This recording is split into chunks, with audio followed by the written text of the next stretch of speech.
मैं शादी होकर ससुराल पहुंची। ससुराल में मेरा स्वागत धूमधाम से हुआ, लेकिन सुरेश जी का ये रूप देखकर मेरे पैरों तले ज़मीन निकल गई। मैं बहुत डर गई। आखिर ऊपर वाले ने मेरे साथ ऐसा क्यों किया?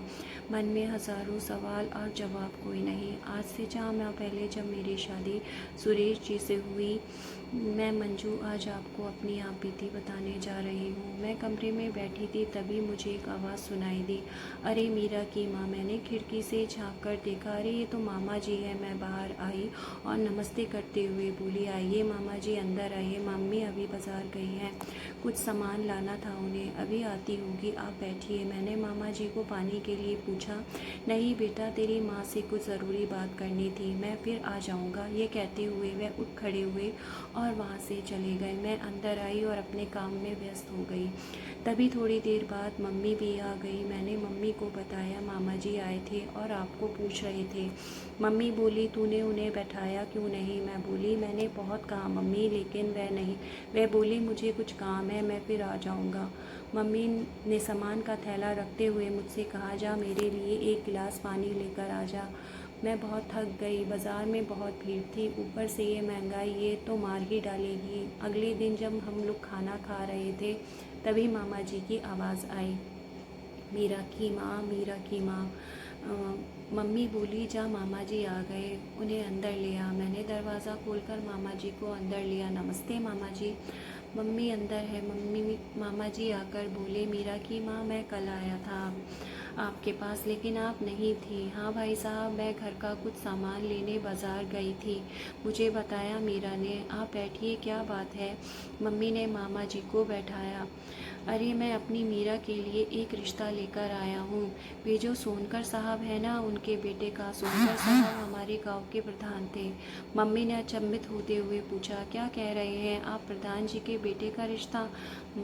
मामा जी मुस्कुराते हुए बोले, हाँ, प्रधान जी के बेटे का रिश्ता लाया हूँ। तुम्हें तो पता है, हमारे गांव में कोई भी लड़की इतनी पढ़ी लिखी नहीं है, बस मंजू ही है जिसने इतनी पढ़ाई की है, इसीलिए उन्होंने हमारी मंजू को पसंद किया है अपने बेटे के लिए। मम्मी का तो मानो खुशी का ठिकाना ही ना रहा। मम्मी बोली, आप मेरे बड़े हैं, आप मेरे से बेहतर समझ सकते हैं। अगर आपको यह लड़का समझ में आता है तो मेरी तरफ से भी हाँ ही है। बस तो ठीक है, मैं प्रधान जी को हाँ बोल देता हूँ वह कि वह अपने घर वालों के साथ आपके यहाँ आ जाए। ये कहते हुए मामा जी उठ गए और वहाँ से चले गए। मम्मी ने मुझे आवाज़ लगाई, मेरा सुनो तो सही। मैंने कमरे में आकर मम्मी से पूछा, क्या बात है मम्मी, आप क्यों बुला रही हो? तब मम्मी ने मुझे सारी बात बताई। मैंने मम्मी को कहा, मम्मी आपने बिना देखे ही या बिना सोचे समझे ही कैसे हाँ कर दी? मम्मी बोली, मैं तेरे लिए कुछ गलत फैसला नहीं लूँगी। इतने बड़े प्रधान के बेटे का रिश्ता है, क्या खराबी है बता मुझे। मैं मम्मी के आगे कुछ बोल ना सकी और वहाँ से चली गई। कुछ दिनों बाद मामा जी का फ़ोन आया। वह बोल रहे थे, प्रधान जी के यहाँ से कुछ लोग मंजू को देखने आ रहे हैं। मम्मी ने तैयारियां शुरू कर दी। आज वह दिन था, वह लोग भी आ रहे थे। मेरा रिश्ता भी पक्का हो गया। मैंने अपने गांव में 12वीं कक्षा में टॉप किया था।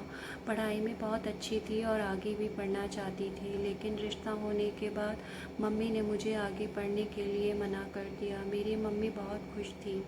उन्हें तो मानो ऐसा लग रहा था जैसे मेरी शादी किसी गवर्नर से हो रही है। उनकी इस खुशी का कोई ठिकाना ही न था, लेकिन मेरे मन में सिर्फ एक ही सवाल था कि मम्मी ने लड़के को देखा तक नहीं और मेरा रिश्ता पक्का कर दिया।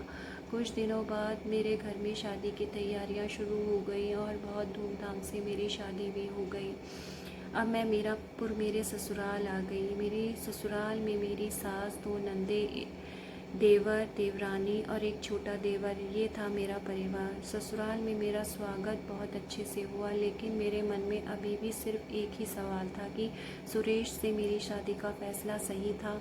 तभी मेरी देवरानी और मेरी नंद ने मुझे आवाज़ लगाई, मेरा मंजू, तुम थक गई हो, चलो अंदर चलो। और मुझे मेरे कमरे की ओर ले गई, जहाँ पहले से ही सुरेश मौजूद थे और सो रहे थे। मेरी आहट पर उनकी आंख खुली और उन्होंने मुझे देखकर ज़ोर ज़ोर से हंसना शुरू कर दिया, तालियां बजाने लगी। ये सब देखकर मैं डर गई ये कैसी हरकतें कर रहे हैं सुरेश जी। उनका व्यवहार एक छोटे बच्चे जैसा था। थोड़ी देर बाद वह दोबारा सो गए। ये सब देखकर मेरे पैरों तले ज़मीन निकल गई। ये क्या हुआ मेरे साथ, और इसी कश्मकश में कब सुबह हुई पता ही नहीं चला। उस दिन मुझे एहसास हुआ ज़िंदगी कब किस मोड़ पर धोखा दे दे पता नहीं चलता। अगले दिन की सुबह सुरेश जी का व्यवहार बिल्कुल नॉर्मल था, जैसे मानो रात क्या हुआ उन्हें कुछ पता ही नहीं। मुझे ऐसा लग रहा था मानो मैं कोई सपना देख रही हूँ। मैं अंदर से बहुत घुटन महसूस कर रही थी। तभी मेरी सासू माँ ने मुझे नाश्ते के लिए आवाज़ लगाई, मंजू बेटा आओ नाश्ता कर लो। मैं डाइनिंग पर जाकर बैठी, सभी लोग साथ में ही नाश्ता कर रहे थे। तभी मेरे ससुर ने मेरे देवर को इशारा करते हुए साथ चलने को कहा। वह दोनों नाश्ता करके से चले गए। काफ़ी देर बाद भी जब सुरेश जी काम के लिए नहीं निकले, तब मैंने अपनी देवरानी से पूछा, दीदी सुरेश काम नहीं करते क्या? मेरी देवरानी थोड़ा हिचकिचाई, अरे नहीं ऐसी बात नहीं, अभी अभी नई शादी हुई है इसलिए आज घर में है। तुम्हें इतनी जल्दी क्या है इन्हें काम पर भेजने की? चले जाएंगे कहती हुई रसोई की ओर चली गई। मुझे सब कुछ अजीब लग रहा था। ऐसा लग रहा था ये लोग मुझसे बहुत कुछ छुपा रहे हैं। मैं पगफेरा के लिए मम्मी के यहाँ आई, लेकिन मम्मी को इतना खुश देखकर उनको कुछ बता ना सकी। शाम को सुरेश जी मुझे लेने आने वाले थे। मम्मी ने बहुत तैयारियां की। हम दोनों ने खाना खाया और सुरेश जी ने मुझे अपने घर के लिए लेकर चल दिए। अभी आधा रास्ता पार भी नहीं हुआ था, तभी सुरेश जी बोले, मेरे सर में तेज़ दर्द है, ड्राइवर गाड़ी तेज़ चलाओ। हम घर पहुँचे। सुरेश जी तेज़ी से अपने रूम की ओर चले गए। मैं भी उनके पीछे थी। सुरेश जी ने ड्रावर से गोलियां निकालकर उन्हें खाया और फ़ौरन ही बिस्तर पर लेट गए। बिस्तर पर लेटते ही सुरेश जी सो गए। मुझे लगा शायद उनकी तबीयत ठीक नहीं है। अगले दिन जब उठे तब मैंने उनसे पूछा, अब आप ठीक हैं? तब उन्होंने मुझे बताया कि ये गोलियां काफ़ी समय से खा रहे हैं। हमेशा ही उनके सर में दर्द रहता है और जब तक दवाई ना खा ले उनको आराम नहीं आता, और इसके चलते वे काम पर भी नहीं जाते थे। ज़्यादातर समय उनका घर में ही गुजरता था। यह सब देखकर मुझे बहुत अजीब लगता, लेकिन मैं किसी से कुछ कह नहीं पाती। फिर एक दिन अचानक मैंने थोड़ी हिम्मत करके अपनी देवरानी से पूछा, दीदी सुरेश जी को यह बीमारी कब से है? तब मेरी देवरानी ने थोड़ा घबराते हुए मुझे बताया, अरे कुछ नहीं, कुछ समय की बात है, सब ठीक हो जाएगा। मानो अभी भी मुझसे बहुत मेरे सवालों के जवाब मुझे नहीं मिल पा रहे थे। ऐसा लग रहा था वह मुझसे बहुत कुछ छुपा रही है। समय बीतता गया। फिर एक दिन अचानक सुरेश जी बेहोश हो गए। घर पर कोई भी नहीं था। सासू माँ मंदिर गई हुई थी, मेरी देवरानी अपने मायके गई हुई थी, ससुर और देवर जी काम पर थे। मैं घर में अकेली थी। जैसे तैसे मैं उन्हें अस्पताल लेकर पहुंची, जहां उनके कुछ टेस्ट हुए। उन टेस्टों में एक बात खुलकर सामने आई कि जो दवाइयाँ ले रहे हैं वह सर दर्द की नहीं बल्कि नशे की गोलियां हैं। मैं बहुत हैरान और परेशान हो गई कि ये लोग ऐसा क्यों कर रहे हैं सुरेश जी के साथ। लेकिन शायद मुझे अब मेरे सवालों के जवाब मिलने का समय आ चुका था। मैं सुरेश जी को लेकर घर पहुंची। मुझे आता देख मेरी सासू माँ ने मुझसे पूछा, अरे बहू तुम कहाँ गई थी सुरेश को लेकर? मैंने उन्हें कुछ नहीं बताया क्योंकि मुझे मेरे सवालों के जवाब ढूंढने थे। सुरेश जी जैसे ही बोलने वाले थे, मैंने उनकी बात को काटते हुए कहा, कहीं कहीं नहीं माता जी, बस ऐसे ही थोड़ा सामान चाहिए था, सोचा सुरेश जी को साथ ले जाऊं, वहीं से आ रही हूँ। सुरेश जी आश्चर्य से मेरा चेहरा देख रहे थे। मैंने उनका हाथ पकड़ा और अपने कमरे की ओर चली आई। तुमने मम्मी को सच क्यों नहीं बताया? क्यों नहीं बताया कि हम डॉक्टर के गए थे? सुरेश जी ने मेरी ओर देखते हुए पूछा। मैं बोली, अरे क्या फ़ायदा, मम्मी टेंशन में आ जाती, उन्हें लगता है शायद तुम ज़्यादा बीमार हो, ज़्यादा तबीयत ख़राब हो गई थी। हम डॉक्टर के ही तो गए थे, चलो जाने दो। मैं उन्हें समझाते हुए इस बात को टाल दिया। अब मुझे बस सिर्फ इस बात का पता लगाना था कि ये नशे की गोलियां खा रहे हैं वह कौन दे रहा है। मैं सुरेश जी को बिना बताए ही उन गोलियों को वहाँ से हटा दिया और उनकी जगह वह गोलियाँ रख दी जो डॉक्टर ने मुझे दी थी।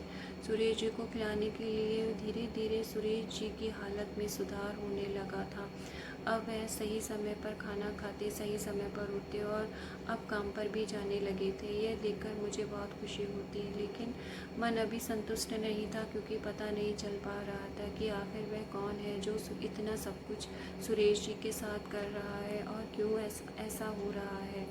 मैं एक रोज़ देवरानी के कमरे के बाहर से गुजरी, तभी मुझे मेरे देवर देवरानी और ससुर तीनों कुछ बात कर रहे थे, लेकिन आवाज़ इतनी हल्की थी कि कुछ समझ में नहीं आ रहा था। मैं अचानक ही उनके कमरे में चली गई। तीनों मुझे देखकर घबरा गए और मानो मैंने उनकी कोई चोरी पकड़ ली हो। तभी मेरी देवरानी घबराते हुए बोली, अरे मंजू, तुम यहाँ कैसे? मुझे आवाज़ लगा देती, मैं आ जाती। बताओ क्या बात है? उनके चेहरे से साफ जाहिर हो रहा था कि वह मुझसे कुछ छिपा रही हैं। उधर ससुर और देवर भी कमरे से चले गए। तब मैंने कहा, अरे दीदी, मम्मी अब आपको बुला रही थी, आज खाने में क्या पकाना है पूछ रही हैं, जल्दी से आप बाहर आ जाओ, मैंने बात बनाते हुए कहा। और मैं बाहर आ गई। मुझे किसी भी तरह इस बात की जड़ तक जाना था, आखिर यह सब क्या हो रहा है। और तभी ऊपर वाले ने मेरा साथ दिया। उस दिन मुझे कुछ काम के लिए बैंक जाना था। मैंने दीदी को बोला, दीदी मैं कुछ काम से बाहर जा रही हूँ, थोड़ी देर में आ जाऊँगी। ये कहते हुए मैं बाहर आ गई। आधे रास्ते में मुझे ध्यान आया कि मेरा आधार कार्ड घर पर छूट गया। वह मुझे दोबारा घर जाना होगा। मैं अपना रिक्शे वाले को दोबारा घर की ओर जाने के लिए कहा। जैसे ही मैं अंदर आई, मुझे दीदी के हंसने की आवाज़ सुनाई दी। ऐसा लग रहा था मानो किसी से बात कर रही हूँ। मैं चुपके से उनके कमरे की ओर झाँका। तब वह अपनी मम्मी से फ़ोन पर बात कर रही थी। मैंने कान लगाकर बातें सुनने की कोशिश की। तब मुझे पता चला कि वह तो सुरेश के बारे में ही बात कर रही थी। उस दिन मुझे पता चला कि जो कुछ भी सुरेश जी के साथ हो रहा था, उसके पीछे मेरी देवरानी का हाथ है। यह सब कुछ करने वाली मेरी देवरानी ही है, लेकिन आखिर क्यों क्यों कर रही है वह ये सब कुछ सुरेश जी के साथ ऐसा? जैसे जैसे सुरेश जी ठीक हो रहे थे, मेरी देवरानी की मानो चिंता बढ़ती जा रही थी। एक दिन मुझसे पूछने भी लगी कि मैं सुरेश को दवाइयाँ तो टाइम से दे रही हूँ। मैंने मुस्कुराते हुए कहा, हाँ दीदी, टाइम से ही दे रही हूँ, लेकिन उन्हें ये बात नहीं पता थी कि मैं उनके इस भेद को जान चुकी हूँ। बस मुझे उस दिन का इंतज़ार था जब ये बात खुल जाए। एक दिन जब मैं नहाने के लिए जा रही थी, तभी मेरे कपड़े बेड पर छूट गए। मैं दोबारा से अपने कमरे में गई तो देखा मेरी देवरानी ड्रास से दवाइयाँ बदल रही थी। वह मुझे वहाँ देखकर बहुत चक्का रह गई। उसके हाथ में वही दवाइयों का पत्ता था जो वह सुरेश जी को देती थी। आज मैंने उनकी चोरी पकड़ ली थी। मुझे देखकर वह वहाँ से जाने लगी। मैंने उनका हाथ पकड़ा और सवाल किया कि आप ऐसा क्यों कर रही थी सुरेश जी के साथ। वह मेरे पैरों में गिर गई और मुझसे माफ़ी मांगने लगी। दीदी, आप मेरे पैरों में नहीं पड़े, मुझे बताइए क्यों किया आपने ये सब? वह रोए जा रही थी। फिर उन्होंने मुझे बताया कि उनका रिश्ता सुरेश जी से होने वाला था। वह मेरे ससुर के दोस्त की बेटी थी, लेकिन ज़्यादा पढ़ी लिखी ना होने की वजह से उन्होंने मुझे ठुकरा दिया और मेरा रिश्ता मोहन जी से करना पड़ा। तब से मेरे मन में बदले की भावना ने जन्म ले लिया और ये सब इसलिए ही कर रही थी। उन्होंने मुझे हाथ जोड़कर माफ़ी मांगी और मुझे मना भी किया कि मैं ये बात किसी को ना बताऊं, क्योंकि अगर घर में ये बात उनके पति को पता चल जाए तो शायद गुस्से में उन्हें ही तलाक दे दें। मैंने उन्हें चुप करते हुए उन्हें समझाया कि बदले की आग में इंसान सिर्फ सामने वाले का नुकसान नहीं करता, अपना भी करता है। आज तुम बदले की भावना में मेरा घर और साथ अपना भी घर बर्बाद कर लेती है। कहती हुई मैं